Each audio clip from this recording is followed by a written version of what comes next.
Hello and welcome all of you. You're watching K Commerce Academy with me Kunal Singhal. From class 12th accountancy in the chapter of death of a partner, this is our fifth lecture video in which we'll be studying the calculation of deceased partner's share of profit from the date of last balance sheet till the date of death. You must be remembering, अगर हमें death of a partner का question मिलता है so these are the fix 7 adjustments that are required to be made in the question of death of a partner for its accounting. Calculation of new profit sharing ratio including gaining ratio, accounting treatment of goodwill, revaluation of assets and liabilities, and distribution of accumulated profits, losses and reserve.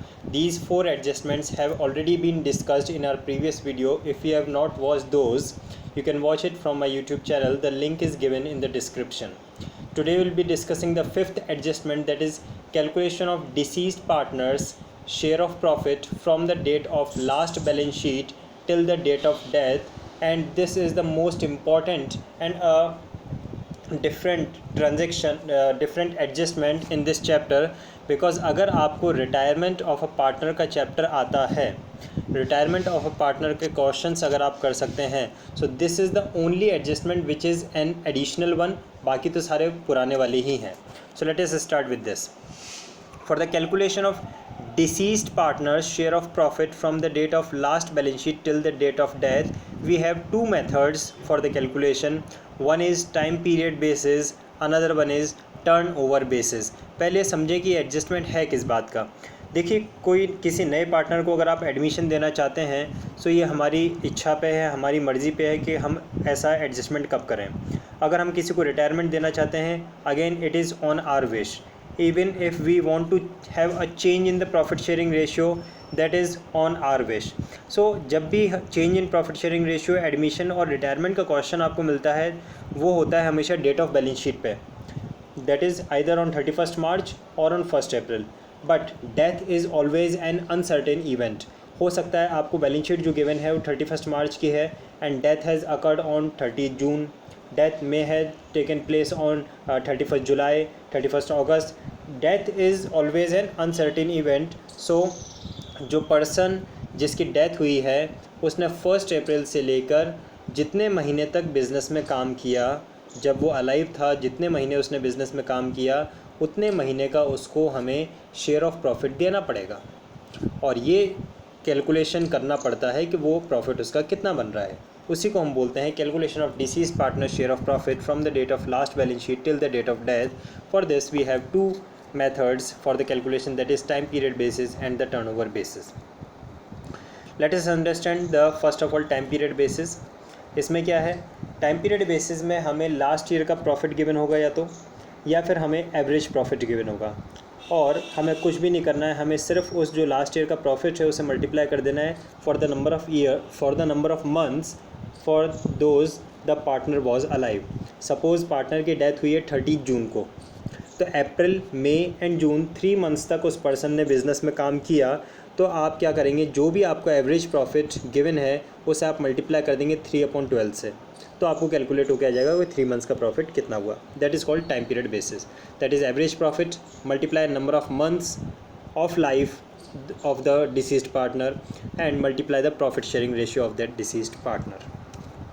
Second is or you can just have a recall that we have second method, that is turnover basis.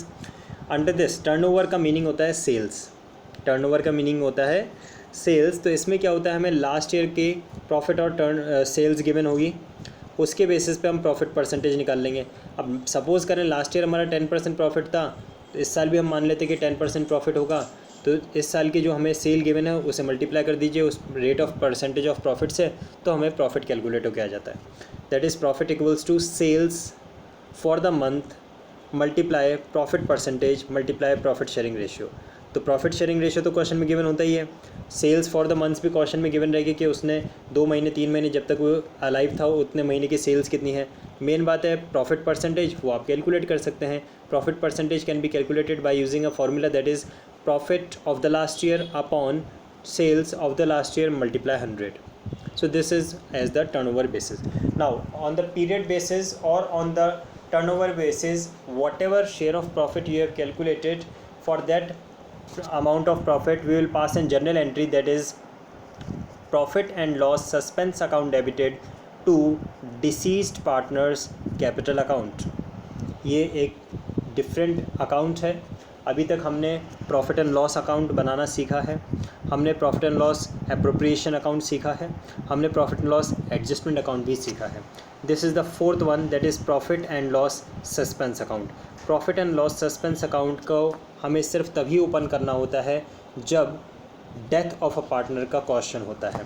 So the journal entry passed for the share of profit for the deceased partner for the number of months he was alive will be profit and loss suspense account debited to deceased partner's capital account. और इस journal entry की ledger posting जब आप करते हैं deceased partner's capital account में, so it will be posted on the credit side of the partner obviously because it is a profit. तो profit तो हम पार्टनर को देते हैं. When ever anything is to be given to a partner, partner's capital account is credited. Let us understand the same concept with the help of few numerical questions. We have this question: A, B and C are partners sharing profits and losses in the ratio of 3:2:1. B died on 30th June 2018. ये आपको B की date of death given है question में. Died on 30 June 2018. So April, May and June 3 months का calculation हमें सारा करना है. For the year ended 31 March 2019, proportionate profit of 2018 is to be taken into consideration. यानी लास्ट ईयर का जो प्रॉफिट है उसे हमें करंट ईयर के प्रॉफिट के लिए भी कंसिडर करना है. During the year ended 31 March 2018, that is last year, bad debts of rupees 2000 had to be adjusted.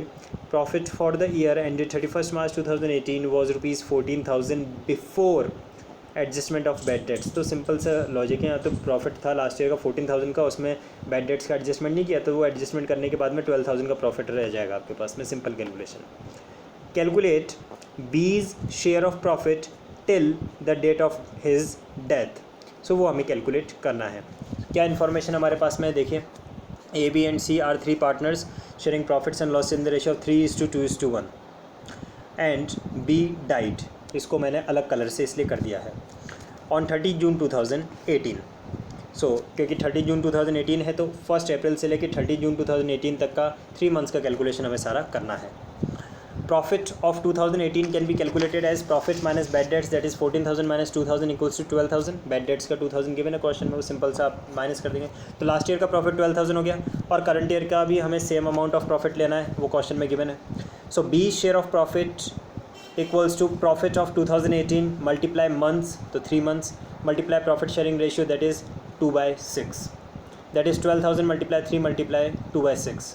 Finally rupees 1,000 is the share of profit of B for the number of months he was alive. Journal entry passed for this will be profit and loss suspense account debited to B's capital account rupees 1,000.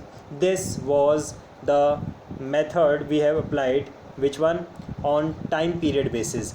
कि last year का profit हमें given था और इस साल के profit के लिए हमने 3 मंथ से उसको मल्टीप्लाई करके कैलकुलेट कर लिया. This is the time period basis we have utilize the formula. ठीक है, आगे बढ़ते हैं. We have another question that is A, B and C who are partners sharing profits and losses in the ratio of 2:1. C died on 30 June 2018. Again 30 June 2018 3 months का calculation है. Profit and sales for the year ended 31st March 2018 were rupees 1 lakh and rupees 10 lakh respectively. अब देखिए आपको क्या दे रखा है. आपको question में लास्ट ईयर का प्रॉफिट और लास्ट ईयर की सेल्स दे रखी है. लास्ट ईयर का प्रॉफिट कितना है 1 लाख, लास्ट ईयर की सेल्स कितनी है rupees 10 lakh.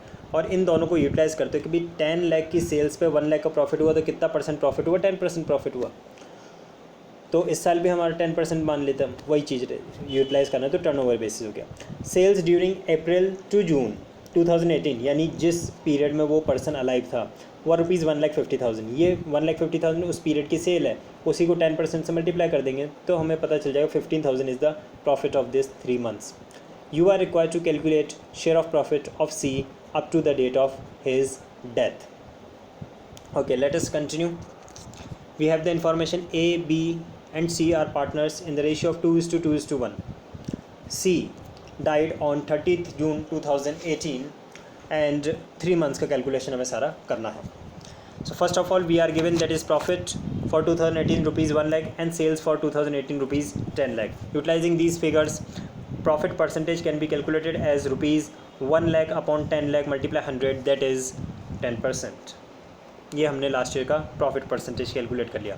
Applying the same profit percentage, C share of profit equals to 1,50,000, that is the turnover of that particular period, multiply 10%, multiply 1 by 5. 1 by 5 is the share of profit of C, that is rupees 3,000 is the share of profit of C from the date of last balance sheet till the date of death for that particular period. The journal entry passed for this will be profit and loss suspense account debited to C's capital account, rupees 3,000. I hope आपको दोनों ही method बहुत अच्छे से समझ में आए होंगे. Let us take a revision, that is whenever we have to give the share of profit to the deceased partner, the journal entry passed for that will be profit and loss suspense account debited to deceased partner's capital account. Partner's capital account के credit में लिखते हैं हम by profit and loss suspense account. For the calculation of this profit we have two methods, that is time period basis and turnover basis. Which formula is to be utilized depends upon the information available in the question.